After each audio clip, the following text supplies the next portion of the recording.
देखिए, हम लोग आज पढ़ने वाले हैं रक्त परिसंचरण तंत्र। आप लोग को पढ़ा दिए थे, ठीक है। रक्त परिसंचरण तंत्र पढ़ा दिए ना, पूरा कंप्लीट हो गया।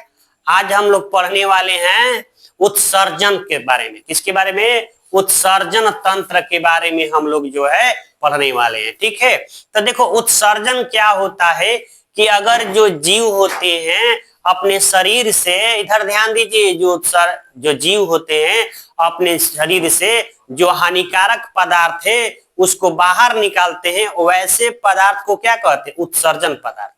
समझ गए ना? उत्सर्जन पदार्थ की बात कर रहे हैं। जो पदार्थ निकलता है उसे क्या कहते हैं? उत्सर्जन।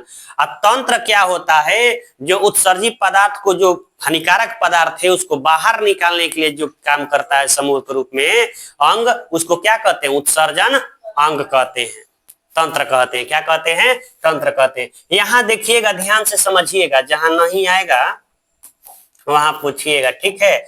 बात करते हैं यहां पे, देखिएगा, देखो, उत्सर्जन तंत्र की बात करते हैं। शरीर के द्वारा उपापचयी क्रियाओं के बाद, उपापचयी क्रियाओं के बाद हानिकारक पदार्थ को बाहर निकालने वाले अंगों के समूह को, अंगों के समूह को उत्सर्जन तंत्र कहते हैं। इस उत्सर्जन तंत्र का जो भी पदार्थ निकलता है वह बहुत क्या होता है? हानिकारक होता है। तो कोई भी चीज हानिकारक कोई रखेगा, बाहर क्या कर देगा? निकाल देगा। यहाँ देखिए, डॉग्स हो गई, उत्सर्जित पदार्थ निकाल रहे हैं ना। यहाँ पे कबूतर हो गया, पिजन, ये भी उत्सर्जित पदार्थ निकाल रहा है। तो इस क्रिया को क्या कहते हैं? उत्सर्जन तंत्र कहते हैं। जब हानिकारक पदार्थ को बाहर निकालने वाले, जब समूह, अंगों के समूह मिलकर जो है कार्य करते हैं। समझ गए ना? यहां तक किसी को कोई दिक्कत है नहीं ना? अब बात करते हैं उत्सर्जन अंग कौन कौन से हैं। देखिएगा, मेन उत्सर्जन अंग कौन कौन से हमारे शरीर में। जैसे फेफड़ा हो गया, ये जो देख रही है फेफड़ा, यह किसका उत्सर्जन करता है? कार्बन डाइऑक्साइड यानी CO2 का। इस फेफड़े के द्वारा कार्बन डाइऑक्साइड क्या होता है? निकलता है। समझ गए ना? अब बात करते हैं स्किन यानी त्वचा। त्वचा के द्वारा क्या निकलता है? पसीना निकलता है। क्या निकलता है? पसीना निकलता है। और ये जो देख रहे हैं लिवर, जिगर, लभर से क्या निकलता है? यूरिया निकलता है। उत्सर्जित पदार्थ लिवर से क्या निकलेगा? यूरिया। और ये है आपको किडनी। ये क्या है? किडनी है, जिसको ब्रिक कहते हैं। इससे क्या निकलता है? मूत्र। उत्सर्जित पदार्थ क्या बनता है? मूत्र बनता है। तो याद रखिएगा, फेफड़ा से CO2, फेफड़ा से CO2, और स्किन से पसीना, लिवर से यूरिया, किडनी से मूत्र निकलता है। उत्सर्जित पदार्थ का क्या होता है? उत्पादन होता है। समझ गए? यहां तक किसी कोई दिक्कत नहीं ना? भूलिएगा नहीं ना? अब देखिए, आगे बढ़ते हैं। चयापचयन, चयापचय। देखो, इसमें क्या होता है? मेटाबॉलिज्म बोलते हैं जिसको। वसा जो होता है ना, वसा किसका उत्पादन करता है? कार्बन डाइऑक्साइड और जल उत्पन्न करते हैं। याद रखिएगा, जो वसा होते हैं वह क्या करेंगे? कार्बन डाइऑक्साइड और जल का उत्पादन करेंगे। जो कार्बोहाइड्रेट होते हैं वह भी कार्बन डाइऑक्साइड और जल जो है उत्पन्न करते हैं। बात करते हैं प्रोटीन क्या करता है? तो नाइट्रोजन युक्त अवशिष्ट पैदा करता है। जो नाइट्रोजन युक्त जो है अवशिष्ट क्या करता है? ये पैदा करता है। कौन? प्रोटीन। तो क्वेश्चन पूछ सकता है, प्रोटीन से क्या बन गया अवशिष्ट पदार्थ में? नाइट्रोजन। कार्बोहाइड्रेट से CO2 जल, CO2 जल। वसा से क्या बन गया? CO2 और जल उत्पन्न होता है। समझ गए ना? यहां तक किसी कोई दिक्कत है नहीं ना? अब बात करते हैं उत्सर्जित पदार्थ। जो मानव के शरीर है, ये मानव के शरीर से क्या निकलता है? यूरिया निकलता है। यूरिया। समझ गए ना? इसका सूत्र क्या होता है? NH2CONH2 होता है। याद रखिएगा, यूरिया का सूत्र NH2CONH2 होता है। प्रयोगशाला में बनाया गया पहला संश्लेषित कार्बनिक यौगिक क्या है? यूरिया है। क्या है? यूरिया है। बोहलर ने बनाया था।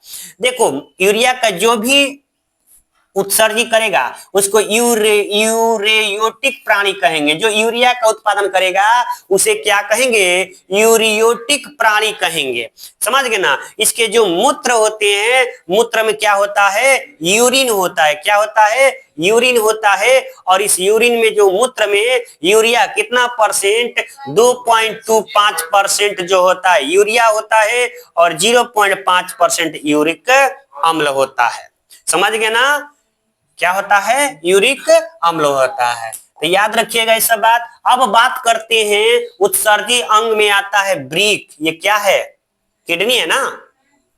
ये क्या है? किडनी है। तो याद रखिएगा मनुष्य में कितने जोड़ी किडनी पाई जाती है? एक जोड़ी। दो जोड़ी मतलब दो दूनी चार गो हो गया। एक जोड़ी ना है। चप्पल एक जोड़ी ना खरीदिएगा। संख्या दो गो, जोड़ी का गो, एक ना जोड़ी, एक जोड़ी है ना। तो एक जोड़ी वृक्क पाया जाता है। समझ गए ना? याद रखिएगा। यहां तक किसी कोई दिक्कत नहीं ना? अब बात करती है कुछ जो नाइट्रोजन युक्त अवशिष्ट पदार्थ हैं, जैसे कि यहाँ पे यूरिया। कौन कौन से प्राणी यूरिया का निष्कासन करते हैं? यहाँ देखिएगा यूरिया के बारे में NH2CO NH2 इसका क्या होता है? रासायनिक सूत्र होता है। बात करती है पहला कार्बनिक यौगिक है। ये पहला कार्बनिक यौगिक है, लेकिन अमोनिया से कम विष होता है। यूरिया में अमोनिया से क्या होता है? कम विष होता है। और इसका निर्माण होता है लीवर में। क्या होता है? लीवर, जिगर, यकृत, यही ना होता है। पता है ना? जो यूरिया का निर्माण कौन करता है? लीवर, जिगर, लवर ये उत्पन्न करता है। आखिर यूरिया का उत्पादन कौन कौन जीव करते हैं? जैसे उभयचर हो गए, स्तनपायी हो गए। ये सब जो देख रहे हैं ये सब उभयचर हैं। समझ गए ना? ये सब किसका निर्माण करते हैं? यूरिया का निर्माण करते हैं। यहां तक किसी कोई दिक्कत नहीं ना? अब बात करते हैं अमोनिया का। अमोनिया का सूत्र होता है NH4 होता है। तो जितने भी जलीय जीव हैं ये सब क्या करते हैं? अमोनिया का उत्पादन करते हैं। ये जो जलीय जीव है किसका उत्पादन करेंगे? अमोनिया का उत्पादन करेंगे। जैसे में अकशेरुकी जो कीट को छोड़ करके हड्डीदार मछलियां, जिस मछली में हड्डी होता है, कुछ कुछ ऐसे मछली होते हैं जिसमें हड्डी नहीं होता है, लेकिन जो हड्डीदार मछलियां होती हैं उन लोग में क्या पाया जाता है? ये लोग क्या उत्सर्जित करते हैं? अमोनिया का उत्पादन करते हैं अवशिष्ट पदार्थ के रूप में। आगे बढ़ते हैं, बात करते हैं यूरिक अम्ल की। इसका सूत्र क्या होता है? C5H4N4O3 होता है। याद रखिएगा C5H4N4O3 होता है। यह कम जहरीला होता है। यह क्या होता है? कम जहरीला होता है। बात करते जैसे कि कीड़े हो गए, जितने भी कीड़े हो गए, सरीसृप हो गए, पक्षी हो गए, ये कीड़े मकोड़े जो भी है देख रहे हैं, ये सब जो है यूरिक अम्ल का जो है उत्पादन करती हैं। समझ गए? यहां तक किसी कोई दिक्कत नहीं ना? अब बात करते हैं अमीनो अम्ल को। याद रखिएगा अमीनो अम्ल का उत्पादन करने वाले जीव को अमीनोटेलिक प्राणी कहते हैं। क्या कहते हैं?